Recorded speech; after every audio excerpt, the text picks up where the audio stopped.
Hello students, आइए बात करते हैं अब जेई मेन का जब रिजल्ट आ गया है what to do next. JEE Main करें सर, अप्रैल अटेम्प्ट, एडवांस करें, बिटसाइट करें, क्या करना है और किस क्राइटेरिया से हमें ये सोचना चाहिए। थोड़ा ठंडे दिमाग से सोचने की जरूरत है। We don't have to be aggressive emotional while taking these decisions.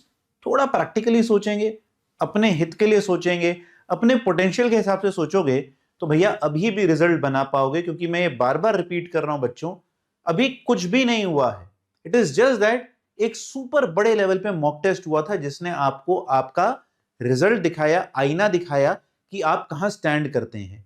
अगर यही काम आप मॉक टेस्ट में पहले कर लेते तो शायद इतना बड़ा झटका बहुत सारे बच्चों को नहीं लगता। इसलिए बोला जाता था कि मॉक टेस्ट की अहमियत बहुत बड़ी होती है, उसे ढंग से करें। ठीक है, तो हाउ टू डिसाइड कि सर मेरे को जेई मेन अप्रैल करना चाहिए, मुझे जेई एडवांस करना चाहिए, या फिर मुझे बिटसेट और अदर एग्जाम्स जो हैं करने चाहिए। मैं स्पेसिफिकली इंजीनियरिंग एस्पिरेंट्स के लिए ये तीन एग्जाम्स के बारे में बहुत ज्यादा बात करता हूं क्योंकि ये तीनों ही बेस्ट एग्जाम्स हैं इंडिया में जो हो रहे हैं फिलहाल। ऑब्वियस ही बात है, ये वाले तो दोनों गवर्नमेंट एग्जाम्स हैं। प्राइवेट की अगर मैं बात करता हूं तो प्राइवेट में यार इससे बेटर ऑप्शन हमारे पास है ही नहीं। दो तीन ऑप्शंस हैं बट ये बेस्ट ऑप्शन है प्राइवेट के अंदर। फीस तो हर जगह ही महंगी है, थोड़ी इसकी और ज्यादा महंगी है, बट उनके कंपैरिजन में आरओआई की अगर मैं बात करता हूं, एक कल्चर एटमॉस्फेयर की बात करता हूं, जो आप शायद आईआईटीज या टॉप एनआईटीज में एक्सपेक्ट करते हैं, वो कल्चर वो आपको इस कैंपस में मिलता है। यार वो एक चीज जो है ना, वो आरओआई में आप फैक्टर नहीं कर पाते हो, आप सिर्फ प्लेसमेंट देख के फैक्टरिंग करते हो और बहुत सारे फैक्टर्स हैं। इसलिए I am super super positive about that you should all right BITSAT exam. चाहे आप इवेंचुअली मत जाओ, आपकी फाइनेंशियल कंडीशंस अलाउ नहीं करती हैं, बट ऑप्शंस बना के रखिए। मैं एक वर्ड लिख रहा हूं बच्चों यहां पर। बहुत सारे बच्चे ना बहुत ओवर कॉन्फिडेंट हो जाते हैं और अपने लिए ऑप्शंस नहीं बनाते हैं। Make as many options as possible, make more options for yourself. ठीक है, क्योंकि ये बड़ा डिप्रेसिंग हो जाता है हमारे लिए जब जून का महीना आ गया, सारे रिजल्ट आ गए, तो पता चलता है सर मैंने तो फॉर्म ही नहीं भरा, मैंने ये नहीं करा, मैंने वो नहीं करा, आई मिस दी अपॉर्चुनिटी। ये गलती नहीं करनी है। क्लियर हो गई बात? तो इसीलिए make more options. Nobody is saying कि आपको ज्वाइन करना है, ज्वाइन तुम अपनी मर्जी से कर लेना, बट यार पहले ऑप्शंस तो बनाओ, है ना। बेगर्स आर नेवर चूजर्स, बहुत पुरानी और बहुत फेमस कहावत है। तो यार आप पहले ऑप्शंस तो बना लो अपने लिए, है ना। चलो, तो हुआ कुछ इस तरीके से है। आपने देखा होगा मार्क्स वर्सेस परसेंटाइल मैथोंगो ने रिलीज करा। तो अगर मैं 99% की बात करते हैं हम जब हमेशा, तो आप देखोगे तो ये स्कोर की लाइनिंग चल रही है कहीं ना कहीं, है ना।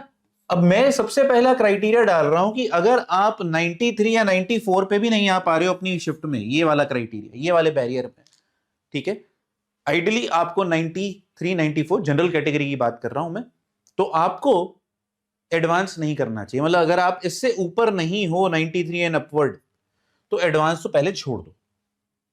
एडवांस छोड़ दो, बहुत मुश्किल है। बहुत कम बच्चे होते हैं बच्चों। एक ऐसा किस्सा कि सर एक बच्चे की 90 परसेंटाइल आई थी पर फिर भी वो एडवांस में 5000 रैंक लेके आ गया। यार ये बहुत रेयर ऑफ द रेयरेस्ट होता है। मैं ये डिनाई नहीं कर रहा हूं कि नहीं होता है, बट प्रैक्टिकली ये तुम्हें भी पता है ये पॉसिबल नहीं है। तो अब जब तुम्हारे पास सिर्फ 60 से 90 दिन है पूरे एग्जाम कैलेंडर में, आप अब इम्प्रैक्टिकल या फिर इमोशनल या फिर सिर्फ एक मोटिवेशन वीडियो की वजह से सुन लिया किसी को, अरे भाई तू कर सकता है, मैंने भी करा है, तू भी कर सकता है, ऐसे बहुत सारे लोग बेवकूफ बनाएंगे। आपको डिसीजन लेना है कि आपको आपकी प्रिपरेशन पता है। जब आप टेबल पे बैठते हो, आपसे एडवांस का क्वेश्चन हिलता भी है, सिर्फ बहकावे में आके पढ़ाई मत करिए। तो मेरा मिनिमम हदायत है कि भैया इस बैरियर से तो ऊपर होने चाहिए, तभी एडवांस की प्रिपरेशन करो। फिर दूसरी प्रॉब्लम है जो आपको इमीडिएटली इंप्रूव करनी है, that you have to practice under time and that too with better questions. For example, अगर हम बात करते हैं फिजिक्स सब्जेक्ट लेवल पे बात कर लेते हैं, केमिस्ट्री और मैथ। मैथ का तो जबकि सबको आइडिया होता ही है ना। फिजिक्स जो है बच्चों, अब जेई एडवांस लेवल की अगर आप बात करते हो, मैं उसको जेए लिखता हूं जबकि, और ये जेई मेन और ये अदर्स, ठीक है ना। अदर्स में सारे एग्जाम्स आ जाते हैं। भाई ये जो है ना जेई एडवांस, ये लेवल ही अलग है। Let me be very honest, ये एक डिफरेंट बॉल गेम है ये। तुम इसको जेई मेन से तो कंपेयर भी नहीं कर सकते, तो ये जो बनाते हो ना, ये रेशो बिल्कुल नहीं है। तो अगर तुम जेई मेन में 70 नंबर भी बना रहे हो तो तुम फिजिक्स फोड़ दोगे जेई एडवांस की। It is very similar to saying कि मैं 10th में तो टॉपर था, बट अब देख लो तुम्हारे कितने नंबर आ रहे हैं। ठीक है, तो ये बहुत अलग लेवल है। ये जिनको पता है वही ये बात समझते हैं कि कई कई बार जेई एडवांस के पेपर में फिजिक्स सबसे डिफिकल्ट सब्जेक्ट हो जाता है। और जेई मेन की फिजिक्स तो तुम्हें अभी तक दिख ही रही है। ये मैं बता देता हूं कि जनवरी और अप्रैल में बहुत ज्यादा वेरिएशन नहीं करता है एनटीए। हम ये नहीं कह रहे हैं कि हो नहीं सकता, हो सकता है कि जेई मेन बदल जाए, एनटीए बदल जाए, भावनाएं बदल जाए उनकी, और वो लोग भी फिजिक्स को टफ बना दें, बट बहुत रेयर ओकेजन है। वो जनवरी से अप्रैल में बहुत ज्यादा चेंजेस पैटर्न में नहीं करते हैं। सिमिलरली ये भी बहुत डिफरेंट है, और ये तो होता ही है, इसमें तो दोहराए नहीं। अब डिफरेंस क्या है, यहां पर देखो थ्योरी सारी सेम होती है, लेवल का बहुत फर्क है। यहां पर लेवल प्लस थ्योरी का भी फर्क है। पहली बात आपको पता होगा ये बात कि भैया यहां पर बहुत सारे टॉपिक्स हट गए थे, चैप्टर्स हट गए थे केमिस्ट्री से, वो यहां तो पूछे जाने वाले हैं, तो थ्योरी बढ़ गई। फिर ऑर्गेनिक केमिस्ट्री में, जबकि इस बार तो जेई मेन में भी रिएक्शन आए हैं, बट वो रिएक्शन मैकेनिज्म्स नहीं है, मल्टी स्टेप रिएक्शंस आए हैं। यार यहां पर जो एडवांस में आएगा वो आपका आएगा मैकेनिज्म बेस्ड, और यहां पर भी लेवल और थ्योरी भी बहुत ज्यादा पढ़नी पड़ती है मैथ्स में, बहुत ज्यादा। जैसे ज्योमेट्री ऑफ कॉम्प्लेक्स नंबर जहां पर वो शुरू होता है, मतलब जहां ये खत्म होता है जेई मेन, यहां तो ये शुरू होता है ज्योमेट्री ऑफ कॉम्प्लेक्स नंबर। ऐसे बहुत सारी चीजें और हैं। तो आपको पहले ये देखना पड़ेगा क्या मैंने ये करा है। करा तो तुमने सब कुछ होगा, तुम्हारे टीचर ने तो तुम्हें पढ़ाया है। क्या तुमने इनफ प्रैक्टिस करी है? प्रैक्टिस से मतलब है, वीडियो लेक्चर से मतलब नहीं है मुझे कि तुम सर मैंने तो वीडियो लेक्चर देखे हैं। अदर्स जो हैं वो इसका सबसेट होते हैं। बट अभी इस पे और बात करेंगे डेप्थ में चल के कि यहां पर और क्या हो रहा है और क्या करना है तुम्हें। ठीक है, बट सबसे ज्यादा इंपॉर्टेंट, कुछ भी टेस्ट दे लो, अब अगर आज आप मॉक प्रैक्टिस को रूटीन नहीं बना रहे हैं, this has to be a routine. ये मन मर्जी से नहीं चल सकता। अगर आपने अभी भी इसे रूटीन नहीं बनाया तो आप मान के चलो आपके आने वाले सारे रिजल्ट खराब होने वाले हैं। रूटीन का क्या मतलब है, इसके दिन फिक्स्ड हैं, कुछ भी हो जाए ये तो होगा ही होगा। क्योंकि अगर आप मॉक नहीं दे रहे हो तो आप पढ़ाई नहीं कर रहे हो, सिंपल बात। आगे बढ़ने से पहले मैं बता देता हूं, मैथन गो पे 4 कोर्सेज चल रहे हैं। जेई एडवांस का कोर्स चल रहा है जो कि मैथ अलोन है। आप एक काम करो, किसी से पूछ लो कैसा है ये कोर्स, जो आंसर देगा उसके बेसिस पे डिसीजन लेना। इससे बेटर मैथ का कोर्स एडवांस के लिए नहीं मिलेगा मार्केट में, ढूंढ लो, ये मेरी गारंटी है, ओपन चैलेंज। जेई मेन अप्रैल तीनों सब्जेक्ट का चल रहा है, पीसीएम का चल रहा है इस बार मैथ ऑन गो के प्लेटफॉर्म पे अप्रैल अटेम्प्ट के लिए। बिटसेट का कोर्स पांचों सब्जेक्ट के लिए है, पीसीएम, इंग्लिश और लॉजिकल रीजनिंग, और एमएचटीसीटी बच्चों पीसीएम। तो ये 4 crash courses are active right now on the math on go platform. Test series की बात करें तो भंडारा है, JEE advance, JEE main, BITSAT, NEET, MHT CET चलती है टेस्ट सीरीज, केसेट कॉमेट के का एक पैक चलता है, वीटीएन मणिपाल, वेब जेई, यूजी बहुत जल्दी आने वाला है, और आईआईटी नाइजर भी बहुत जल्दी आएगा। ये दोनों आपको फर्स्ट वीक ऑफ मार्च में दिखेंगे आते हुए। तो ये इसलिए बता रहा हूं कि भैया आप अगर सोचते हैं कि सर मुझे टेस्ट सीरीज कहां से लेनी है, प्लेटफॉर्म पे अवेलेबल है। कोर्स देखना है इंप्रूवमेंट के लिए तो वो अवेलेबल है। अब ये तुम्हारे ऊपर है, तुम लेते हो या नहीं। I am not forcing you and this video is not meant for that purpose. Now coming back, let's do the calculation. ये बच्चों तुम्हारा है time schedule for the next 2 months, after 2 months basically. तो हम देखा जाए बोर्ड्स आ जाएंगे, अभी तो फरवरी मार्च में बहुत सारे बच्चे बोर्ड्स में हैं। जेई मेन शुरू हो रहा है 2 अप्रैल से। मेरे को पता है ये पूरा एग्जॉस्टिव लिस्ट नहीं है। फॉर एग्जांपल गुजसेट जो है, गुजरात सीईटी, यार वो तो मेरे ख्याल से 29 मार्च को ही खत्म हो रहा है। यहाँ जब से शुरू होने से पहले ही वो खत्म करके शुरू हो जाते हैं, सबसे पहले पेपर हो जाता है उनका बोर्ड का भी और सीईटी का भी। बट अगर मैं वैसे देखूं तो मैंने हाईलाइट करा, जो मैंने बोला था कि यार मेरे लिए इंपॉर्टेंट पेपर्स हैं वो ये रहे। इस बार हुआ क्या है, बिटसैट भैया 1 महीना पहले हो गया, उसकी वजह से सारा ऑर्डर खिचड़ी मच गई है। तो इसमें और इसमें आपके पास गैप नहीं है। फिर जेई एडवांस में अच्छा सफिशिएंट गैप है, 17 मई को पेपर है, और उसी के एक हफ्ते बाद आपका बिटसेट अटेम्प्ट 2 है session. In between that MHT CT शुरू हो जाएगा। आपका एक और प्राइवेट अच्छा एग्जाम जो आप दे सकते हो वो है मणिपाल का। मणिपाल का पहला अटेम्प्ट 13-14 अप्रैल को ड्यू है। केसेट जो है स्टेट एंट्रेंस एग्जाम है। वेबजेई स्टेट एंट्रेंस एग्जाम है। विटी जो है आपका प्राइवेट है। आफ्टर बिटसेट अगर देश का कोई दूसरा नंबर पे प्राइवेट यूनिवर्सिटी या कॉलेज है तो वो है विटी। ये भी आपको जरूर देना चाहिए, मेरा मानना ये है। फीस इसकी भी ज्यादा है।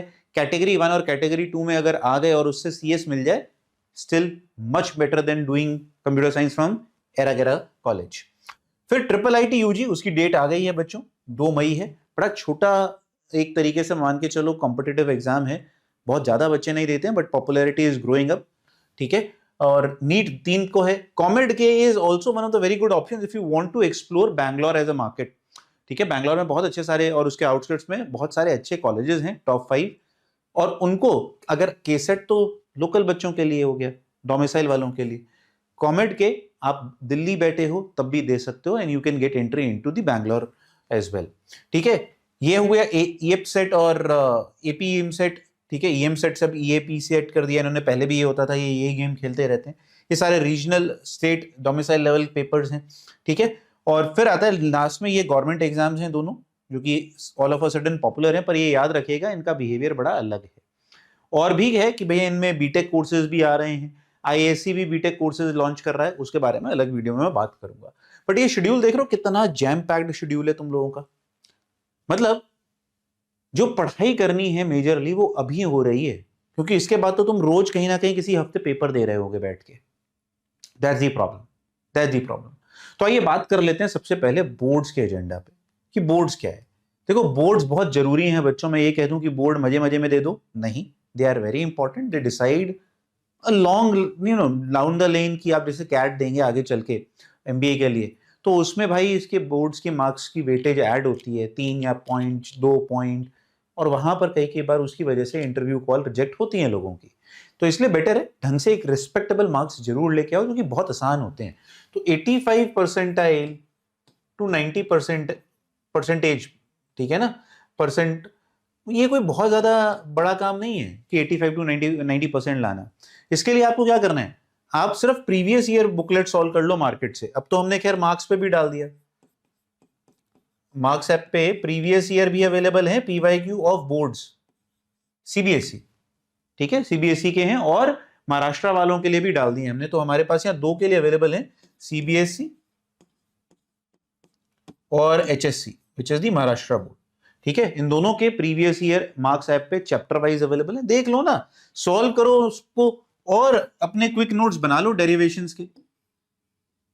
अब साथ में कैसे पढ़ाई करें इसकी, plan chapter order according to boards. मतलब क्या है इसका, इसमें मेरे पास अगर नहीं है अभी मैं बता देता हूं।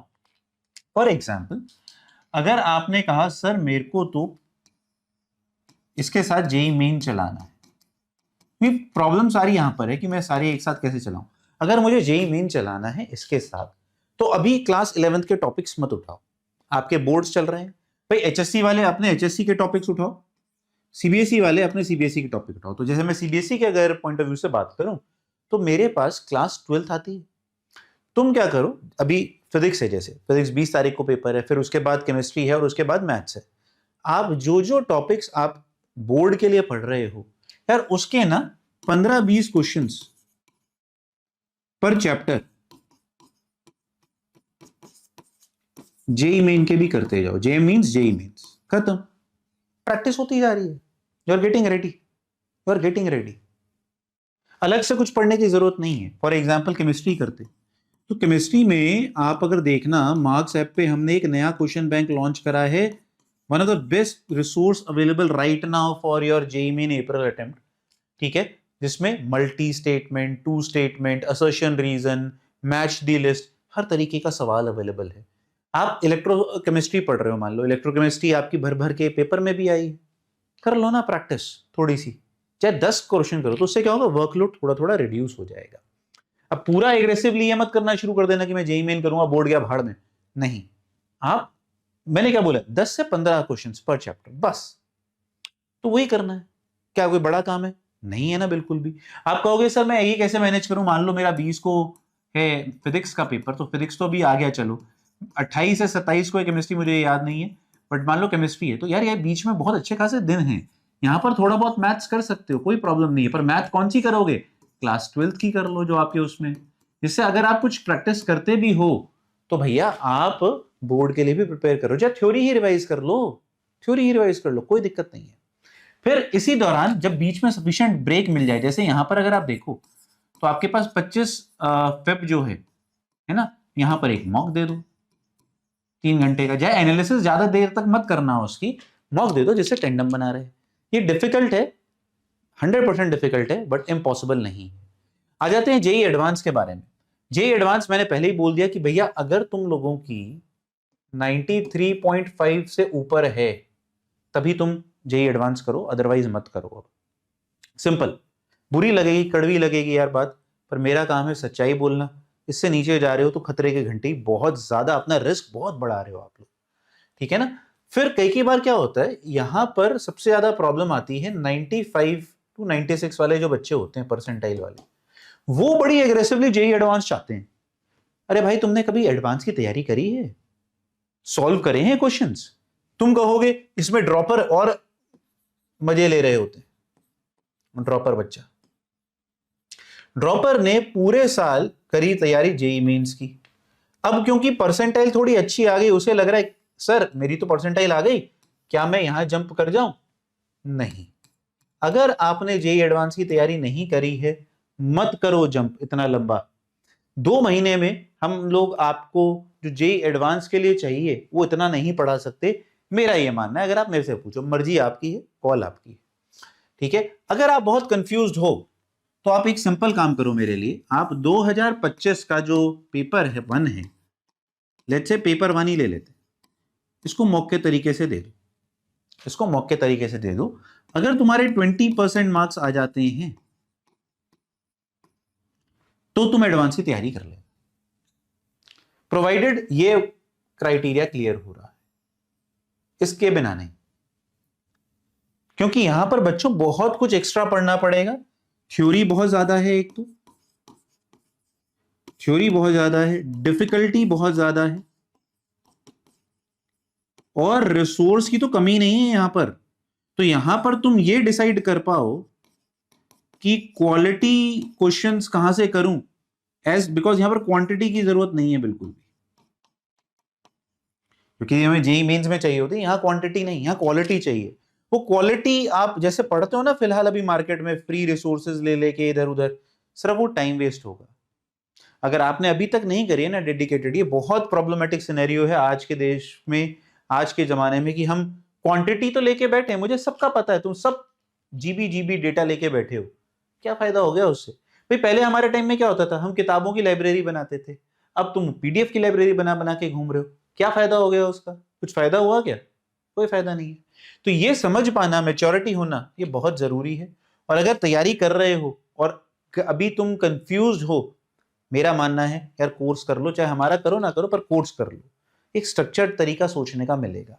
इसमें मैं एक चीज बोलना चाहूंगा, मैंने बहुत बार देखा है जिन बच्चों के 98 99 आ रहे हैं वो कंफ्यूज हैं कि मैं ये करूं या ना करूं। अरे भाई तुम तो करो ही करो, ये बच्चे करने को रेडी हैं, ये बच्चे कंफ्यूजन में, क्योंकि ये अच्छे बच्चे हैं ज्यादा, इन्होंने तैयारी करी है, पर ये खुद से सेटिस्फाइड नहीं है, तो ये अंडर कॉन्फिडेंट हैं डिस्पाइट बीइंग रेडी। सुन रहे हो मेरी बात?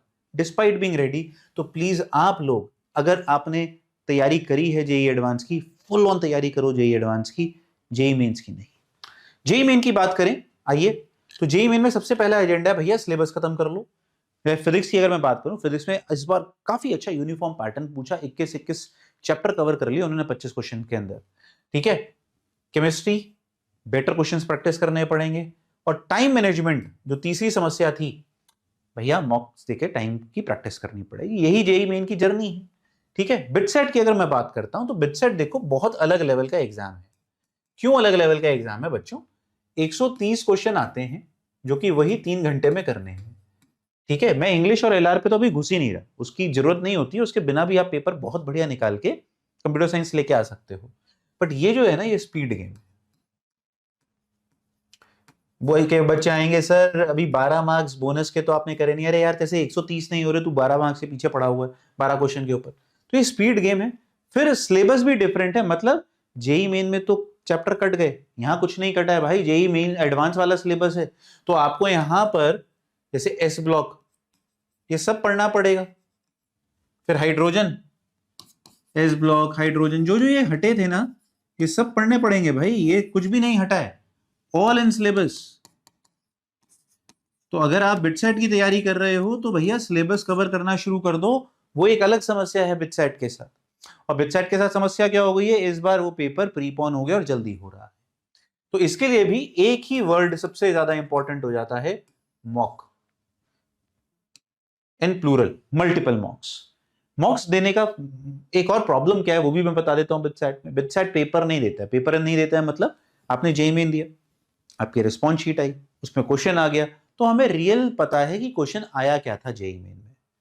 बिटसेट ऐसा नहीं देता है, अभी तक तो नहीं देता था, इस साल दे दे तो कह नहीं सकता, अभी तक नहीं देता है, तो हमें नहीं पता एक्चुअल में कैसा लेवल आ रहा है बिटसेट का, इट्स वेरी डिफिकल्ट। तो आपको यहां पर जितने ज्यादा मॉक्स दोगे, जितनी ज्यादा वैरायटी कवर करोगे, उतना बेहतर है, ठीक है। तो managing all of this is definitely definitely very very difficult. तो मैं एक हल्का सा आइडिया दे देता हूं, गाइड कर देता हूं। अगर आप मान लो जेई मेन और जेई एडवांस दोनों कर रहे हो, जेई मेन और जेई एडवांस, तो आप थ्योरी जो है वो बच्चों प्रिपेयर करो जेई एडवांस की, ठीक है ना, इसमें मेहनत लगेगी और अच्छी खासी। सॉल्व करते वक्त अभी सिंस आप जेई मेन भी तैयारी कर रहे हो तो प्रैक्टिस करो सिंगल और न्यूमेरिकल टाइप क्वेश्चंस की, पैराग्राफ और एमसीक्यू जो एमएसक्यू है, मल्टी सेलेक्ट जो होता है या फिर मल्टी करेक्ट जो होता है, वो बाद में कर सकते हो आफ्टर मेन अटेम्प्ट, क्योंकि ये चीज आपको हर जगह हेल्प करेगी, जेई मेन में भी हेल्प करेगी, वेबसाइट में भी करेगी, और जो एक दो एग्जाम है जैसे वेब जेई में भी हेल्प करेगी ये, तो उन एग्जाम में हेल्प करेगी। साथ साथ एक मॉक तो देना ही देना है जेई मेन का हर हफ्ते, उससे नीचे नहीं। और अगर आप बिटसेट भी घुसेड़ रहे हो इसमें तो भैया 10 दिन में एक बिटसेट का मॉक, पर पढ़ाई का मॉड्यूल जो है वो हम चलाएंगे एडवांस के हिसाब से। बट अगर आप मेंस भी चला रहे हो साथ में तो भैया बहुत ज्यादा डेप्थ में भी मत घुस जाना थ्योरी के, क्योंकि समय नहीं है। प्रॉब्लम क्या है ना, अभी आप एक आइडियल स्टूडेंट बनने की कोशिश कर रहे हो, मैं यहां लिख देता हूं, अब आपको याद आ रहा है मुझे एक आइडियल स्टूडेंट बनना है, जब बनना था तब तो तुम बने नहीं, अब इसका समय नहीं, that's the problem. What you have to be more importantly, pragmatic. नया वर्ड बता रहा हूं, याद कर लो, बड़ा इंपॉर्टेंट वर्ड है, बिटसेट में तो पता चला आ ही गया, इसके ऊपर वोकैबुलरी के ऊपर सवाल। So pragmatic, something which is more realistic, जो प्रैक्टिकल होके सोचे बंदा, उसको प्रैग्मेटिक नेचर कहते हैं। प्रैग्मेटिक होना है मतलब आपको यहां पता है कि भैया अगर मेरा पेपर 17 मई को है तो इसका मतलब ये नहीं है ना कि मेरे पास इनफाइनाइट टाइम है, अभी भी मेरे पास हैं तो कितने, लगभग लगभग 2 महीने हैं, जिसमें मुझे पीसीएम तीनों कवर करना है। तो एक शेड्यूल के हिसाब से कि भाई मैं 4 दिन में ये खत्म करूंगा, जितना खत्म हुआ उतना ही खत्म करूंगा और आगे बढ़ जाऊंगा, नहीं तो बैकलॉग की दुनिया चलती रहेगी। आप कहते हो सर मैं जेई मेन और बिटसेट की तैयारी कर रहा हूं, तो आपको पहली बात तो बिटसेट का एक्स्ट्रा सिलेबस प्रिपेयर करना पड़ेगा, और वो अभी करना पड़ेगा। पिछले साल तक हम क्या करते थे, बोलते थे आराम से जेई मेन दे लो, क्योंकि बिटसेट का सेशन 1 जो होता था वो मई में होता था, आफ्टर योर जो इस बार सेशन 2 हो रहा है वो सेशन 1 की डेट होती थी पिछले साल तक, तो सफिशिएंट टाइम होता था, हम बोलते थे यार पहले पेपर दे लो। अब प्रॉब्लम हो गई कि एक हफ्ते बाद ही है बिटसेट, तो आपको ये अभी पाइपलाइन में बनाना पड़ेगा प्रैक्टिस करने के लिए। फिर केमिस्ट्री के new type of questions practice करो फॉर जेई मेंस, क्योंकि ये डिफिकल्ट नहीं है बट हम यूज टू नहीं है एक ही क्वेश्चन को इतना ज्यादा पढ़ने के। बोला यहां पर मार्क्स ऐप में क्वेश्चन आ गए हैं, है ना, और 2 मॉक्स आपको देने ही देने 10 दिन के अंदर, क्योंकि आप जेई मेन फोकस कर रहे हो, ठीक है, और 1 बिटसेट लिख दिया साफ साफ, इसी से काम हो जाएगा। कई बार तुम्हें लगेगा सर मेरे को जो एक्स्ट्रा सिलेबस करना है उसमें ज्यादा टाइम नहीं, बहुत ज्यादा टाइम नहीं लगाना है, ये जो एक्स्ट्रा सिलेबस है आप क्विकली करो, स्किमिंग करो, ओवरव्यू करो, काम बन जाएगा। अदरवाइज नहीं समझ में आ रहा बिटसेट, बिटसेट का कोर्स अवेलेबल है, उसमें सब कराया जा रहा है, चुपचाप ले लो, दिमाग मत खराब करो, टाइम नहीं है, मैं बार बार बोल रहा हूं। सबसे ज्यादा इंपॉर्टेंट इस समय तुम्हारे लिए अभी क्या है, टाइम। अगर ये समझ गए तो भैया लाइफ सॉर्टेड है तुम्हारी। आप कहते हो सर मैं तो जेई मेन से भी बाहर हो चुका हूं, क्योंकि मेजर जनता है, बिटसेट और दूसरे एग्जाम्स कर रहा हूं, तो आप अपने एग्जाम का पहले तो सिलेबस पता कर लो। या बिटसेट है, बिटसेट में जेईई एडवांस लेवल का आता नहीं है, पर सिलेबस पूरा है ना। और उनके सिर्फ मॉक्स की प्रैक्टिस करनी है। दो ही चीजें हैं सिलेबस के पॉइंट ऑफ व्यू से। मैं तुम्हें बता देता हूं, बिटसेट और जितने भी स्टेट एंट्रेंस एग्जाम्स के आपके हैं, WB छोड़ दो, कई बार एपी और टीएस के जो ईएफ सेट पेपर है उसमें कई क्वेश्चन अच्छे आते हैं, पर कई बहुत बेसिक आते हैं। तो ये सिलेबस कवर करना है, do not go in depth. वैसे भी नहीं होगा, ऑनेस्ट आंसर ये। अब प्रैग्मेटिक बात कर लें थोड़ी सी, ये होगा भी नहीं, ये होगा भी नहीं। होता तो तुम इधर हो गए होते, ये भी अच्छा हो रहा था तो तुम इधर हो गए होते, समझ रहे हो। तो डोंट गो इन डेप्थ। मैं बार बार बोल रहा हूं, अब आइडियल स्टूडेंट बनने की कोशिश मत करो। अगर तुम बिटसेट की तैयारी कर रहे हो तो तुम्हारे पास आज हो गई जो भी तारीख, तुम्हारे पास नियरली 50 डेज है। 50 दिन में सिलेबस खत्म करना है, तो अपना एक शेड्यूल बना लो कि मैं इस हिसाब से इतने। तो मैंने बार बार बोला है, वीकली रिपोर्ट बनाया करो अपनी, वीकली टारगेट्स। तो वीकली टारगेट के हिसाब से आप देखो तो 7 मतलब 7 वीक्स ही हैं तुम्हारे पास। 50 डिवाइडेड बाय 7 में 7 हफ्ते के बाद पेपर आ जाएगा। तो 7 हफ्ते में 5 हफ्ते के अंदर तो सिलेबस कवर करोगे, 1 हफ्ता रिवीजन और 1 हफ्ता प्योर, 2 हफ्ता बल्कि प्योर रिवीजन पे रखोगे। तो आपको 5 वीक्स के अंदर सिलेबस खत्म करना है। अब बनाओ प्लानिंग ऐसे, अब बनाओ तो सही प्लानिंग, कर पाओगे कि नहीं कर पाओगे। तो जितना भी जो आप एग्जाम्स देने की बातें कर रहे हो, जो मैंने आपको दिखाए थे, चाहे आप दूसरा ले लो विटी, विटी की टेस्ट सीरीज से काम हो जाता है, एक्स्ट्रा पढ़ने की जरूरत नहीं है, बिलीव मी, कोई जरूरत नहीं है। माहे की भी टेस्ट सीरीज में काम बन जाता है। टेस्ट सीरीज भी नहीं है तो कोई भी 2-3 पेपर जहां से भी अरेंज कर सकते हो, करो, पेपर देके आ जाओ, काम हो जाएगा। इन 3 एग्जाम्स के ऊपर मैं इसलिए बात कर रहा हूं, जैसे वेब जेई के लिए आपको टेस्ट देने जरूरी है, उसकी टेस्ट सीरीज अगर आप ले लोगे तो बेहतर रहेगा, अच्छा रहेगा, क्योंकि वहां पर अच्छे क्वेश्चन आते हैं। तो आपको पता होना चाहिए कि मैं जो एग्जाम ले रहा हूं वो किस कैलिबर का है और कैसा प्रिपरेशन रिक्वायर्ड है। नहीं समझ में आ रहा, मुझे कमेंट सेक्शन में बता दो, हम वहीं पर आपको गाइड करना शुरू कर देंगे, जिससे आपका फायदा हो जाए। ठीक है, तो ये ओवरव्यू था बच्चों मेरी तरफ से, तुम्हें क्या करना चाहिए क्या नहीं। बात करने को तो हम इस पर और बहुत लंबी बात कर सकते हैं, पर समय लिमिटेड है, ऑलरेडी काफी टाइम ले चुका हूं मैं आपका। बट एजेंडा बहुत सिंपल है, एक वर्ड दोबारा बोलूंगा, प्रैग्मेटिक। रियलिस्टिक सोचोगे, पेपर अभी सारे टेबल पे पड़े हैं, पर इसका मतलब ये नहीं है कि तुम बस उठा लिया और तुमको मिल जाएगा वो, तुम्हें उसके लिए पहले मेहनत मारनी है। मेहनत करना शुरू करते हैं। हमारा टारगेट क्या था, #रीस्टार्ट। शुरू करते हैं, दोबारा करते हैं, अब की बार तो करके ही दिखाएंगे। ये जज्बा लेके तैयारी करते हैं, रिजल्ट बनेगा बनेगा, क्यों नहीं बनेगा। हम डायरेक्शन दे रहे हैं, बहुत सारे लोग आपको डायरेक्शन दे रहे हैं और अच्छी डायरेक्शन दे रहे हैं, पढ़ाने वालों ने आपको पढ़ाया है। अब बस बात है रिवीजन की और मॉक्स की, वो कर लोगे ना, रिजल्ट बन जाएगा।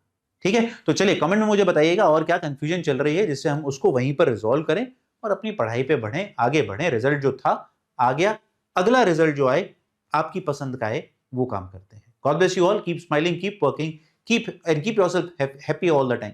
मस्त रहिए, स्वस्थ रहिए, पेपर तो फोड़ के रहना है। God bless.